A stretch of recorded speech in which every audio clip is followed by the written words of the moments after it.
ചില മനുഷ്യരെ കണ്ടിട്ടില്ലേ, സകലതും തകർന്ന് തരിപ്പണായി പോയിട്ടും വീട്ടിലൊരു സമാധാനത്തോടെ കിടന്നുറങ്ങാൻ പറ്റാത്ത സ്ഥിതികൾ ഉണ്ടായിട്ടും കടം കയറി മുടിഞ്ഞു നിൽക്കുന്ന അവസ്ഥയിലും പ്രിയപ്പെട്ടവർ ഇട്ടേച്ചു പോയിട്ടും ചില മനുഷ്യരിങ്ങനെ നെഞ്ചു നിവർത്തി തലയുയർത്തി നിൽക്കുന്നത്.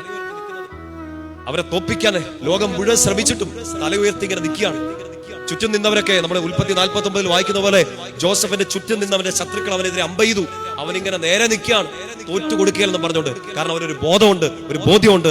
ഞാൻ ആരെ വിശ്വസിച്ചോ, ആരുടെ വചനത്തെ ഞാൻ പ്രകീർത്തിച്ചോ, ആ കർത്താവിൽ ഞാൻ ആശ്രയിച്ചുകൊണ്ടിരിക്കുകയാണ്. സകലവിധ അടിമത്തത്തിൽ നിന്നും എന്നെ തകർത്തെറിയാൻ ശ്രമിക്കുന്ന സകല കൂരമ്പുകളുടെയും നടുക്ക് ഞാൻ നിൽക്കുമെന്ന്. 110 സങ്കീർത്തനത്തിലെ സുന്ദരമായ ഒരു വാക്യം ഇതാണ്: നിന്റെ ശത്രുക്കളുടെ മധ്യേ നീ വാഴും.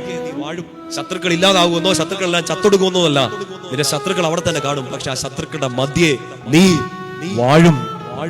പറഞ്ഞേ ഹല്ലേലൂയ. ആ ശത്രു ആരാണാവോ?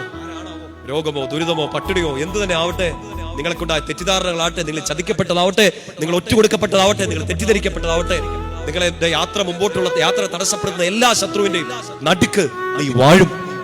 അതെ ഹല്ലേലൂയ. രാജാവാകും. ശത്രുക്കളെല്ലാം തോറ്റു പിന്മാറും, അവര് അടങ്ങിക്കോളും, നിങ്ങളുടെ മുമ്പിൽ വന്ന് സോറി പറയും എന്നല്ല. അവരൊക്കെ അവിടെ തന്നെ നിൽക്കട്ടെ. ആ രോഗമോ ദുരിതമോ കടമോ സങ്കടമോ സംശയമോ എന്ത് തന്നെ ആവട്ടെ, അവിടെ നിൽക്കട്ടെ. ആ ശത്രുക്കളുടെ മധ്യ നീ വാഴും. നിങ്ങളിത് വിശ്വസിക്കുന്നുണ്ടോ?